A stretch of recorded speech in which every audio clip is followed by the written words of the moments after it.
اسرائیل ہمیشہ سے مسلمانوں کی آنکھوں میں کھٹکتا رہا ہے اور اسی طرح سے اسرائیلی یہودیوں کی نظر میں مسلمان ہمیشہ سے راہ کا کانٹا بنتے ہیں۔ اسرائیل کے ناپاک عزائم اور وہاں کی معاشرت کے بارے میں ہم میں سے کون نہیں جانتا۔ البتہ اب کی بار اسرائیل سے ایک ایسی خبر آئی ہے جس نے نہ صرف مسلمانوں اور باقی دنیا کو خود اسرائیلی حکومت کے پرخچے اڑا کر رکھ دیے ہیں اور وہ شرم سے اپنا منہ چھپانے پر مجبور ہو گئے ہیں۔ ناظرین گرامی، اسرائیل 1948 یعنی اپنے قیام سے لے کر اب تک گزشتہ 70 سے زائد برسوں سے ہر ممکن کوشش کرتے ہوئے مسلمانوں کو نقصان پہنچانے کے لیے سرگرم عمل رہا ہے۔ اس سلسلے میں انہوں نے عیسائیوں کو اپنا حلیف بنایا جو ہمیشہ سے ہزاروں سال کی تاریخ میں ان کے دشمن بنے رہے، اور مسلمانوں کو نقصان پہنچانے کے لیے نبی کریم صلی اللہ علیہ وآلہ وسلم کی پیشگوئی کے مطابق یہود و نصارہ ایک ایجنڈے پر اکٹھے ہو گئے ہیں۔ تب سے لے کر اب تک ان کی ہمیشہ سے یہی کوشش رہی ہے کہ وہ کسی بھی طریقے سے مسلمانوں کے وجود کو اس دنیا سے ختم کر سکے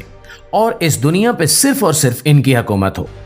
اس سلسلے میں دوسری جنگ عظیم کے بعد بڑی طاقتوں نے مل کر اسرائیل نام کا یہ خنجر عرب کی سرزمین میں گھونپ دیا اور فلسطین کی زمینوں کو غصب کرتے ہوئے وہاں پہ اسرائیل نامی اس مکروہ ملک کا قیام کروایا، اور یوں اسرائیل نامی یہ ملک اس دنیا میں مسلمانوں کے لیے مستقل درد سر بن گیا۔ ناظرین، اسرائیل گزشتہ کئی برسوں سے عالمی سطح پہ مسلمانوں کو ذکر پہنچانے کی کوشش کر رہا ہے، لیکن اس کا خصوصاً زور فلسطین کے بے گناہ اور مظلوم مسلمانوں پہ ہی رہا ہے، اور بڑی طاقتوں کی ہلہ شیری اور آشیرواد نے اسے مزید بے خوف کر دیا ہے۔ اسرائیل نے فلسطین کے مسلمانوں پر ظلم ڈھانے کی کوئی کسر اٹھا نہیں رکھی، اور وہاں پہ چھوٹے چھوٹے معصوم بچوں سے لے کر جوانوں کی شہادت اور ان پہ ہونے والے مظالم، اور اس کے ساتھ ساتھ بوڑھے مرد و خواتین سمیت انہوں نے کسی کو نہیں بخشا۔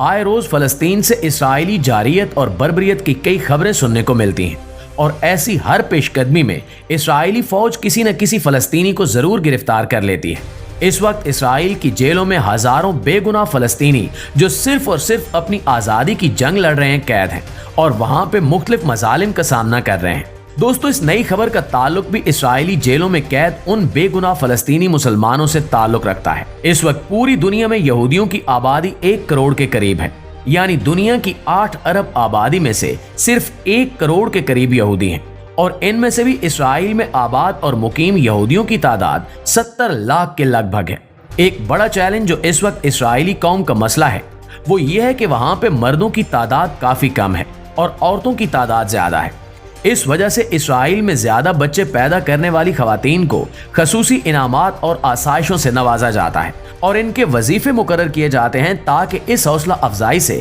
یہودی عورتیں زیادہ سے زیادہ بچے پیدا کر سکیں اور یہودیوں کی آبادی میں اضافہ ہو۔ آپ میں سے بیشتر لوگ یہ جانتے ہوں گے کہ اسرائیل میں ہر مرد عورت کے لیے، چاہے وہ بچہ ہو یا بڑا، سال میں ایک بار 1 ماہ کی فوجی ٹریننگ لازمی ہے۔ البتہ وہ کالج جانے سے پہلے کم از کم 6 سے 8 مہینے کا ملٹری ٹریننگ کورس بھی کرتے ہیں جو ان کے نصاب میں شامل ہے، اور اس سے کسی بھی غریب یا امیر کو چھٹکارا نہیں ہے۔ تو ہم یوں سمجھ سکتے ہیں کہ اسرائیل کی 70 لاکھ آبادی ہی تقریباً ساری کی ساری فوجی ٹریننگ سے لیس ہے، اور وقت پڑنے پر یہ تمام یہودی ایک فوج بن سکتے ہیں جو دنیا کی کسی بھی فوج سے زیادہ بڑی فوج بنے گی۔ یہ ہے یہودیوں کا پروگرام، لیکن اس پروگرام میں ایک ہی رکھنا ہے، ایک ہی خامی ہے، اور وہ یہ ہے کہ وہاں پہ عورتیں زیادہ ہیں اور مرد کم ہیں۔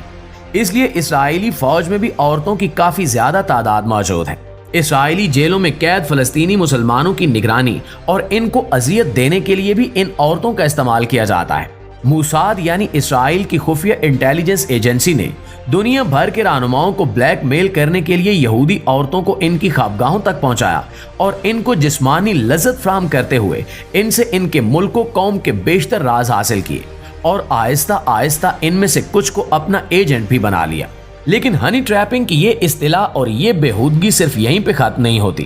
بلکہ اسرائیلی عورتوں میں ہوس اس قدر زیادہ ہے کہ حالیہ خبر پڑھ کر تو شاید کوئی مسلمان بھی اپنا سر شرم سے جھکا لے۔ ناظرین، حالیہ سکینڈل میں یہ ثابت ہوا ہے کہ اسرائیلی جیلوں میں مقیم فلسطینی مسلمان مردوں کے ساتھ اسرائیلی خواتین فوجی عورتیں جنسی زیادتی کی مرتکب ہوتی ہیں اور جان بوجھ کر چاہتی ہیں کہ وہ ان کے ساتھ جسمانی تعلقات قائم کریں۔ اس کی ایک بڑی وجہ یہی ہے کہ جو ہم نے بیان کی ہے کہ وہاں پہ مردوں کی تعداد کافی کم ہے۔ دوسرا، ماڈرنائزیشن کی وجہ سے اب وہاں کی عورتیں بھی زیادہ بچے پیدا نہیں کرنا چاہتی، اور تیسری سب سے بڑی وجہ یہ ہے کہ وہاں پہ شراب کی کثرت اور دیگر عوامل کی وجہ سے